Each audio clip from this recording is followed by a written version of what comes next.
अस्सलाम वालेकुम दोस्तों, आदिल खान आपकी खिदमत में हाजिर है एक नई वीडियो के साथ। उम्मीद है आप सब खैरियत से होंगे। दोस्तों, आज हम दोबारा अपने एक सेम मौजू के ऊपर बात करने जा रहे हैं कि how to get the job in UK. But आज हमारा जो रूट होगा वो थोड़ा सा डिफरेंट होगा। आज हम बात करेंगे कि आपको यूके में जॉब तो चाहिए, लेकिन आपकी सारी क्वालिफिकेशन जो है वो यूके की नहीं बल्कि किसी और कंट्री की है। सपोज कर लेंगे पाकिस्तान इंडिया से आपका ताल्लुक है, बांग्लादेश से, और आप वहाँ पे जॉब करने के लिए जा रहे हैं। बल्कि मोस्ट ऑफ मेरे जो सब्सक्राइबर हैं, काफ़ी सब्सक्राइबर मेरे जो है वो मिडिल ईस्ट से भी ताल्लुक रखते हैं, तो उनकी भी क्वालिफिकेशन जो है वो इंटरनेशनल क्वालिफिकेशन में काउंट होगी, ओवरसीज। तो अब वो जाना चाहते हैं और उनके पास कोई भी क्वालिफिकेशन नहीं है यूके की। अब वो जाना चाहते हैं तो वो किस तरह जाएंगे? सबसे पहले तो बिल्कुल ये पॉसिबल है और लीगल तरीके से पॉसिबल है। ठीक है ना, नंबर एक तो ये। अच्छा, छोटा सा प्रोसीजर नहीं है दोस्तों, ये काफी लंबा प्रोसीजर है, काफी लंबा प्रोसीजर है। और इस प्रोसीजर के अंदर काफी स्टेप्स शामिल हैं। आप इसको समझ लीजिए और इस पे स्टेप बाय स्टेप इसको फॉलो कीजिए। देखिए, सबसे पहले तो ये होगा कि आपको वीजा चाहिए यूके में जाने के लिए, नंबर एक।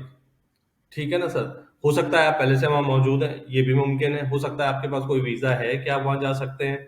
तो ये तो एक बिल्कुल अलग टॉपिक हो गया, इसके ऊपर तो मैं बात फिर कभी करेंगे हम कि वो वीज़ा कौन-कौन से हो सकते हैं, किस पे जा सकते हैं। लेकिन थोड़ी देर के लिए हम सपोज़ कर लेते हैं कि आपके पास वीज़ा है और आप जा सकते हैं। तो ये मसला हल हो गया यहाँ से।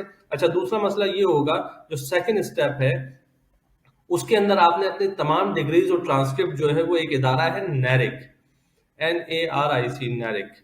नैरिक को भेजनी है। नैरिक आपकी इक्विवेलेंसी चेक करता है। जब आप गूगल पे जाके सर्च कराएंगे तो नैरिक के साथ साथ ENIC भी लिखा हुआ हो सकता है, और लिखा हुआ है, मैंने चेक किया है।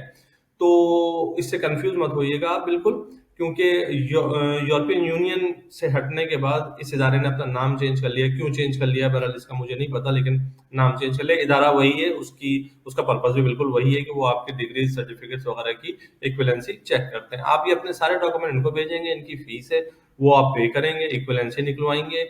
इक्विवेलेंसी होती है तो बहुत अच्छी बात है, नहीं होती तो फिर आपको कुछ सजेशन मिल जाएंगे कि भाई ये कोर्स कर लें, वो कोर्स कर लें, तो इक्विवेलेंसी बराबर आ जाएगी। तो ये आपको करवाना पड़ेगा।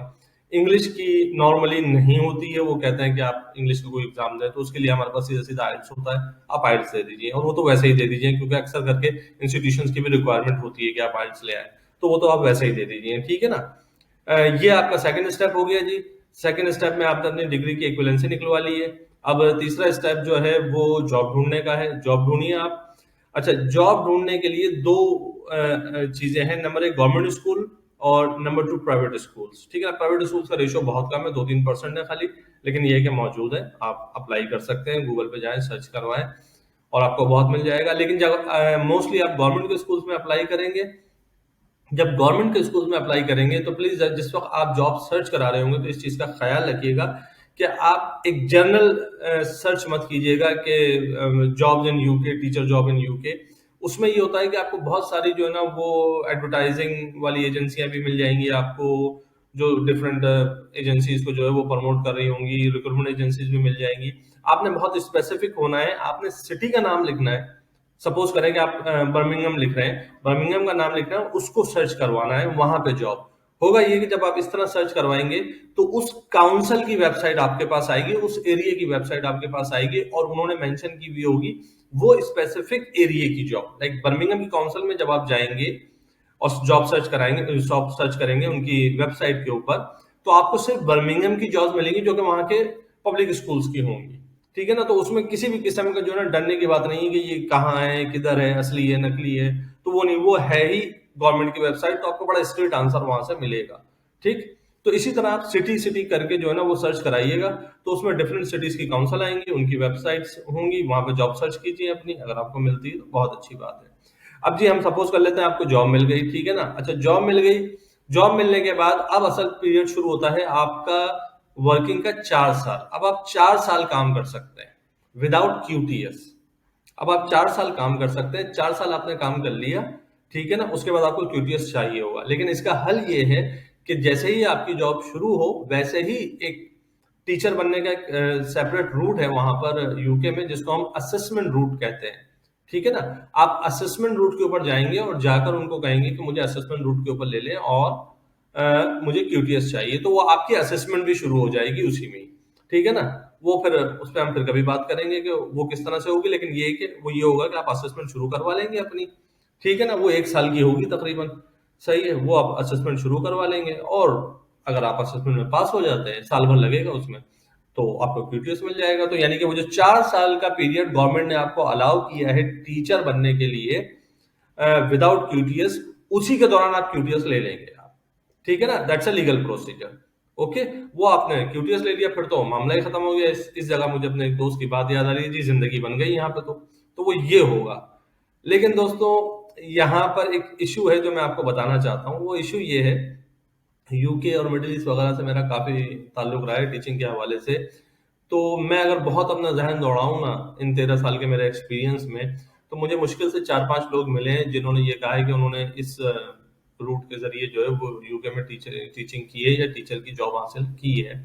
और उनमें से भी 1-2 लोग बहुत स्पेशलाइज किस्म के एजुकेशन या कुछ स्पेशलाइज किस्म का उनका एक्सपीरियंस था, जिसकी बुनियाद पर उनको ये जॉब मिल गई है। तो इसका रेशो बहुत कम है। लेकिन अगेन, जो बात मैं हमेशा कहता हूँ कि जी आपकी लक है, अल्लाह ने अगर आपके नसीब में लिखा है तो आपको जरूर मिल जाएगी। एक चीज का और ख्याल रखिएगा, आप पब्लिक स्कूल्स में अप्लाई करेंगे फिर तो आपको कोई इशू नहीं है, लेकिन अगर आप कहीं प्राइवेट में अप्लाई कर रहे हैं तो इस चीज का ख्याल रखिएगा कि अगर आप लंदन के अंदर आपको जॉब मिलती है तो आपकी सैलरी 24,500 पाउंड सालाना होनी चाहिए मिनिमम। और अगर आप लंदन से बाहर किसी सिटी में अप्लाई कर रहे हैं तो 20,500 पाउंड होनी चाहिए मिनिमम, ठीक है ना? अगर आप पब्लिक सेक्टर में अप्लाई कर रहे हैं फिर तो कोई इशू नहीं है, उनको ये बात पता होगी कि इससे कम के ऊपर वो आपको स्पॉन्सर नहीं कर सकते। प्राइवेट सेक्टर में अगर आप कर रहे हैं तो प्लीज इसका ख्याल रखिएगा कि उनसे पूछ लीजिएगा। बड़े स्कूल होंगे तो भी उनको पता होगा। लेकिन अगर कोई छोटा मोटा इंस्टीट्यूशन टाइप है, वो आपको बुलाना चाह रहा है, तो वहां पे गड़बड़ हो सकती है। तो इस चीज को मेक श्योर कर लीजिएगा कि जनाब सैलरी की रेंज ये है या नहीं, और ये लीगल रेंज है, ये चाहिए। इसके बगैर आपको वर्क परमिट नहीं मिलेगा। यानी कि आप जब जाएंगे जॉब के लिए तो बेसिकली आप एक तरह से वर्क परमिट पर ही जा रहे होंगे, ठीक है ना? वर्क परमिट पर ही जा रहे होंगे, तो अब आपको जब वो वर्क के लिए परमिशन देंगे तो उसकी कंडीशन है, उनमें से ये एक मेन कंडीशन है। सही है, आप किसी भी वीजे पे चले जाएं, लेकिन आप जब जॉब करेंगे जाकर, क्योंकि आप यूके नेशनल नहीं है, तो वो बात घूम फिर के दोबारा वर्क परमिट के ऊपर आ जाएगी। सही है ना? तो इसी वजह से मैं ये कह रहा हूँ कि ये वीजे वाली बात हम इंशाल्लाह फिर कभी करेंगे। ये एक कॉम्प्लिकेटेड और एक दूसरा प्रोसीजर है बिल्कुल। बाकी इस टॉपिक को लेते हुए अगर आपके जहन में कोई और क्वेश्चन, कोई और मालूमात अगर आप चाहते हैं तो प्लीज मुझे कमेंट्स में जरूर बताइएगा। इंशाल्लाह मैं जवाब देने की पूरी कोशिश करूंगा। अगली वीडियो तक के लिए मुझे इजाजत दीजिए। अल्लाह हाफिज। जज़ाकल्लाह खैर।